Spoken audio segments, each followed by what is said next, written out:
नमस्कार दोस्तों, आप सभी का स्वागत है एक बार फिर से अपने चैनल भक्ति की शक्ति में। तो दोस्तों, आज हम सुनेंगे मोहिनी एकादशी व्रत कथा को। एकादशी तिथि हिंदू धर्म में बहुत ही महत्व रखती है। एकादशी तिथि के दिन भगवान विष्णु की पूजा करने से भक्तों को सौभाग्य की प्राप्ति होती है। बैसाख के महीने में आने वाली एकादशी को मोहिनी एकादशी के नाम से जाना जाता है। हिंदू धर्म के अनुसार इस दिन भगवान विष्णु के मोहिनी अवतार की संपूर्ण विधि विधान से पूजा की जाती है। भगवान विष्णु की पूजा तब तक पूर्ण नहीं होती है जब तक मोहिनी एकादशी व्रत कथा का जाप नहीं किया जाए। पौराणिक कथा के अनुसार जब समुद्र मंथन में अमृत का कलश निकला था तो अमृत कलश को दानवों से दूर रखने के लिए भगवान विष्णु ने मोहिनी का अवतार धारण किया था। इस कारण भगवान विष्णु के मोहिनी अवतार की पूजा के साथ साथ मोहिनी एकादशी व्रत कथा को भी पढ़ा जाता है। जो भी भक्त इस एकादशी के दिन मोहिनी एकादशी व्रत कथा को पढ़ता या सुनता है उसे 1000 गायों का दान करने के समान पुण्य की प्राप्ति होती है। साथ ही पूर्ण श्रद्धा से भगवान विष्णु की पूजा करने से भक्तों के सभी कष्ट दूर हो जाते हैं। आइए जानते हैं मोहिनी एकादशी व्रत कथा के बारे में। युधिष्ठिर ने भगवान श्री कृष्ण से कहा कि हे भगवान, मैं आपको प्रणाम करता हूँ। मैंने आपके द्वारा बैसाख मास के कृष्ण पक्ष में आने वाली एकादशी, जिसे वरुथनी एकादशी भी कहा जाता है, उसके बारे में संपूर्ण विस्तार से सुना है। किंतु अब आप मुझे बैसाख मास के शुक्ल पक्ष में आने वाली एकादशी के बारे में बताइए। इस एकादशी का क्या नाम है, इसका विधान क्या है, इसकी व्रत करने से क्या फल प्राप्त होता है। इस पर भगवान श्री कृष्ण ने युधिष्ठिर से कहा कि हे धर्मराज, बैसाख माह के शुक्ल पक्ष में आने वाली एकादशी तिथि को मोहिनी एकादशी के नाम से जाना जाता है।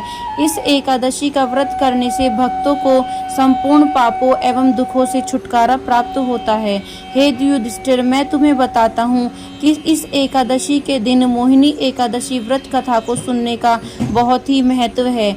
इसके संदर्भ में मैं जो कथा बताने वाला हूँ वह कथा महर्षि वशिष्ठ जी ने श्री राम जी को सुनाई थी।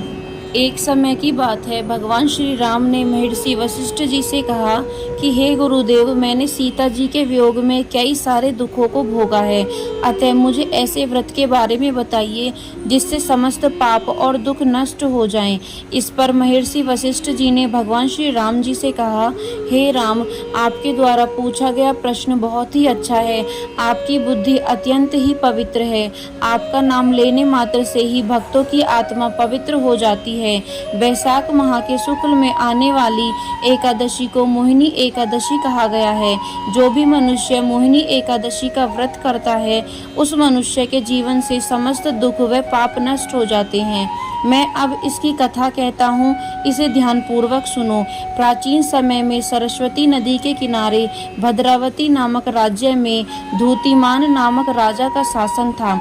उस राज्य में ही धन धान्य से संपन्न धनपाल नाम का एक वैश्य भी रहता था। वह भगवान विष्णु का बहुत ही बड़ा भक्त था। उसने संपूर्ण भद्रावती नगरी में कई सारे कुएं, धर्मशाला, भोजनालय, सरोवर, प्याऊ आदि का निर्माण एवं सड़कों पर आम, नीम, जामुन इत्यादि विभिन्न प्रकार के कई पेड़ भी लगवाए थे। धनपाल के 5 बेटे थे, सुमना, मेधावी, सद्बुद्धि, धृष्टबुद्धि एवं सुकृति। इन्हें धृष्टबुद्धि नामक पुत्र बहुत ही पापी था। धृष्टबुद्धि पितरों को नहीं मानता था। इसके अलावा वह गलत संगतियों में रहकर जुआ खेलता, पर स्त्री के भोग विलास करता एवं मांस मदिरा का सेवन भी करता था। इसी प्रकार गलत कर्मों में वह अपने पिता के धन को नष्ट कर रहा था। जब पिता को इन सब बातों का ज्ञान हुआ तो उन्होंने परेशान होकर धृष्ट बुद्धि को घर से निकाल दिया। पिता के द्वारा घर से निकलने के पश्चात उसने कुछ समय तक अपने वस्त्र एवं गहनों को बेचकर अपना जीवन यापन किया, किंतु जब उसके पास धन समाप्त हो गया तो उसके सभी दुराचारी साथियों ने उसका साथ छोड़ दिया। इसके बाद वह भूख प्यास से परेशान हो गया। कोई मार्ग न दिखने पर धृष्ट बुद्धि ने चोरी करना प्रारंभ कर दिया।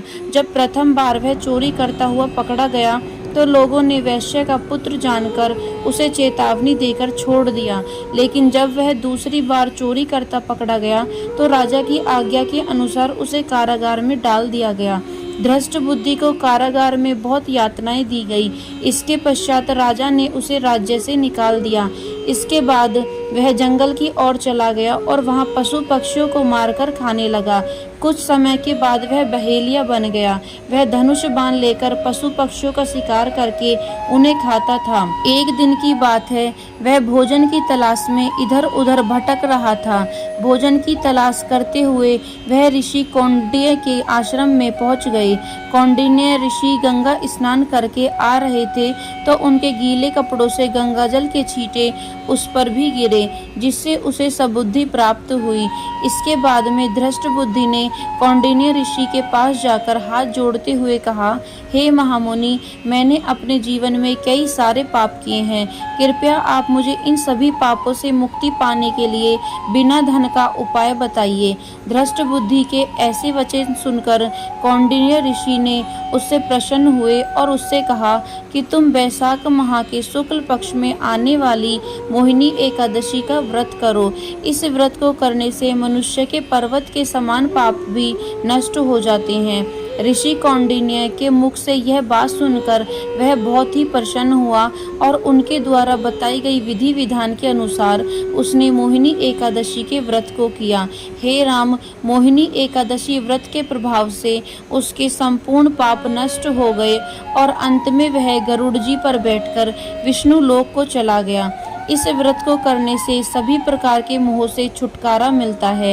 इस व्रत कथा के महात्म्य को पढ़ने या सुनने से 1000 गायों का दान करने के समान फल प्राप्त होता है। तो दोस्तों, ये थी मोहिनी एकादशी व्रत कथा। यदि वीडियो आपको पसंद आई हो तो चैनल को सब्सक्राइब करना बिल्कुल ना भूलें और वीडियो को लाइक एंड शेयर जरूर करें। विष्णु नारायण भगवान की जय हो।